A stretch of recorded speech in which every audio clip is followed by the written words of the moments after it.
Hello and welcome to another Forza 6 video. Today we're trying something a little bit different. I wanted to try some of the weekly Spec League series today, which was in the BMW M1 Procar in S-Class. As Forza is Forza, I could not find anyone at all in the league lobby, so I thought let's just take it in stock in public lobbies. That surely wouldn't result in anything bad now, would it? So we're at Watkins Glen 4, and the car's got a lot of acceleration, as you can imagine. It lacks a little bit of speed though, so on this straight in particular, I lose a lot of time, as you can tell. Road race car and Valley Girl just storming off. I cut a little bit of the chicane. Hopefully no ESO admins will be watching this video, but they kept a certain good eye on their last night's racing in the Elite Showdown, which was just absolutely awesome to watch. So I'm actually closing in on the race car a little bit. I believe he's in a Camaro or a Ford Mustang. Now we cut ahead to the end of lap 1, and Valley Girl and race car, they're still fighting. They're neck and neck, whereas I'm just keeping it cool behind. This car has a lot of grip, so I'm able to get away with just cruising around. And Valley Girl actually gets a little bit of sim twitch on the home straight. I laughed a lot when that happened, and I'm going to keep on laughing now. So, and now we're in lap 3, third and final lap. Valley Girl's actually caught up to me quite a lot, so I'm just going to see if I can hold the next few turns. I'm the one who has the handling, so she won't be overtaking me here, but I can anticipate she might power it down on the home straight. So coming into the last turn, I'm going to try and use as much of the road as possible. She just gives me a slight tap, but fortunately I didn't suffer anything whilst using sim steering, that is. And as you can tell, she powers away, and that's that one. But it's a very comfortable car to take. As far as lap times, I wasn't actually too far off. And if you think, you know, down at 777 PI, and now we're at Prague. So we start off, I still have sim, so I always take it easy at the start, because it's easy just to spin out immediately, just from using too much torque, and you've got to pile up as per usual. You guys fucking serious? Yeah, even people inside the lobby had something to say about it. So we've made it around turn 1, that's cool. And now I'm just going past the BBLM, which I don't know what to say about that person. You should be ashamed of yourself. We're now chasing down a Corvette. We're coming into a long left-hander.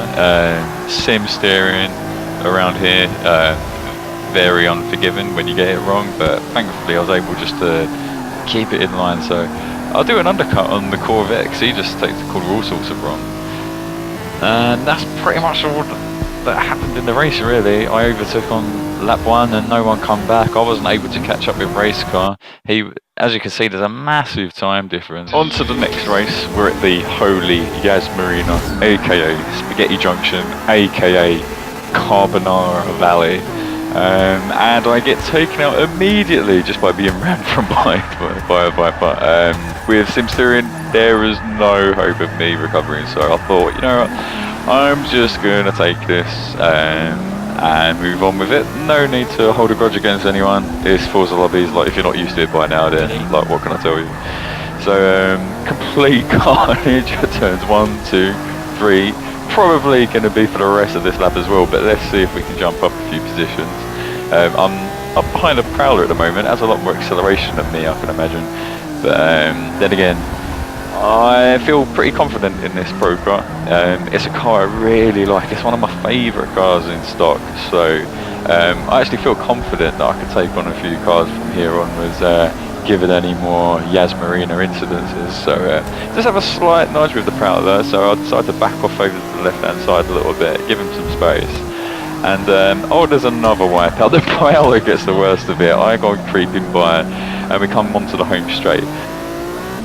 Mate, seriously, there's a fucking corner there. I don't know the fucking track there. This guy is absolutely losing his mind in chat. I had to make sure to record some of that. I thought it was hilarious. We'll skip ahead another lap there, not much is going on. This Viper, he gets his braking point off by quite a margin, and he just decides to fuck off through the chicanes. He does no respect for the track limits, so and as karma would have it, he takes himself out along with other people. So I never really enjoy gaining places through mishaps like that, but it was fun to see the Viper just go out and Yeah, so we skip ahead to the end of this race. Nothing else happened. I didn't manage to grab any more positions. But as lap times go, I was feeling pretty confident. I was only a second or two out as far as like where first place was, so I thought that was okay for stock car. And next race, I was hoping would be something else. So I was looking through my fins list just to see if there's anyone that I could mess around with. Come back, and what do you know? It's Yas Marina again in the night time. So we get going again. I'm starting in 15th, quite a way down. I tried to dodge the park McLaren F1 and it doesn't work. So I'm partly guilty for that pile up. And yeah, I'm just going to stroll off, and there's nothing else I can really do there. So I figured I may as well just get out of everyone's way. I'll see if I can catch up to anyone else, and I'll just make a super nice effort to stay clean. So see this Porsche just coming in, and it goes a bit too far wide. Like, he had a lot of space on the inside, but you know, things happen. So we come down. We've made past few turns somewhat alright. Some people, the Porsche's cutting. So yeah, that's not cool at all. People all over the place at this hairpin. I managed to sneak in front with an undercut on the Porsche, but then he gets back on me. More people have taken themselves out, even on the straight. I've jumped up to 5th place now. Now we have a Porsche, I believe it's ACR Jones. He's a really good driver, I've raced with him before.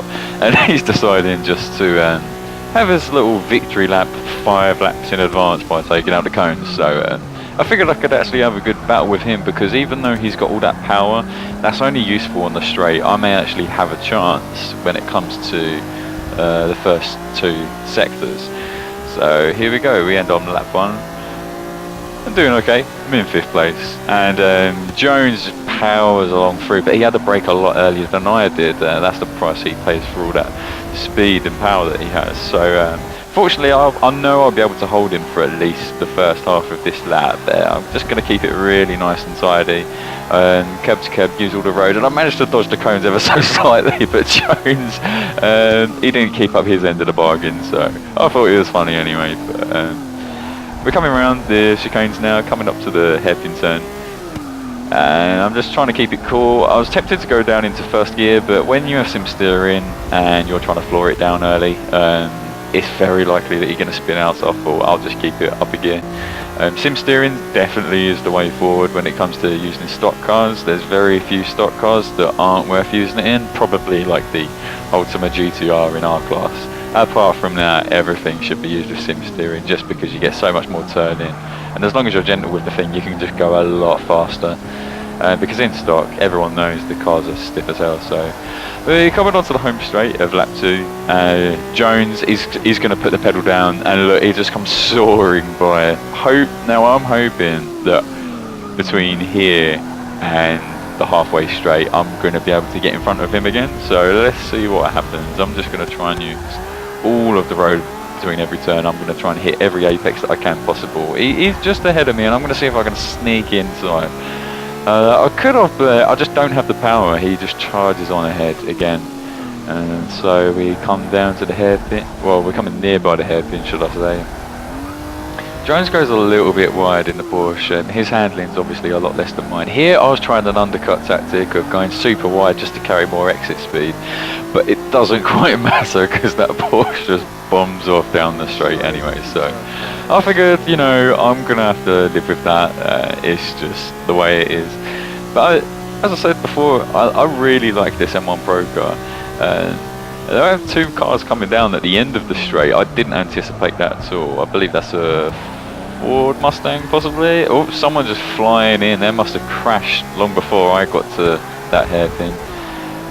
Yeah, so we have a Ford and we have a Corvette, and they're just going to come flying by me on either side. So I've just I've conceded pretty much 3 positions in the space of a lap, but I can't beat myself up too much over it because it is a stock car I'm in after all. Let's just see if I can cut back on either of them. So they both go wide around turn 3. Let's see if I can work any magic on the chicane and then coming around the hairpin. The Corvette, he completely ruins his braking. He tries to join in at a 90-degree angle. Classic schoolboy error. So he crashes with the Ford. That gives me the positions back to 6th. Super GT's holy number. I'm hoping to keep on to it. However, there's another competitor now, it's another ACR guy, and I believe he's in a Corvette as well. So as you can see, he's got all the power, and he's just going to come strolling by on the straight. So now it's going to be down to me coming into the last lap just to try and overtake him, which I don't think is going to be an easy task. So coming around the hairpin, I'm going to try and use as much as the road as possibly can, be nice and tidy, keep it tight with the curbs, floor it early as possible. I'm actually pick up a little bit on him coming out of that turn, and we cut a bit forward on last lap. Coming up to the hairpin, I've managed to actually pick up a little bit of ground to him, and he goes super wide on the hairpin, so I'm hoping to actually cut on the inside, but I want to give him enough space as well. I don't want to cause a crash. And we come back to the straight, and at this point I realised that getting 6th place, the dream was over. There was no way I was coming back. He picks up well over 100 feet, and then we just cut to the end. But I was pretty happy to get 7th place, all things considered. It could have been a lot worse on Yas Marino, and I certainly feel like I've redeemed myself compared to the last race. So we have a look at the times. A lot of people with 110s and 111s, so I was very much in there. It was okay. It was a nice challenge, but I hope you guys enjoyed the video. If you'd like to see anything else, just post in the comments any other cars you'd like to see driven.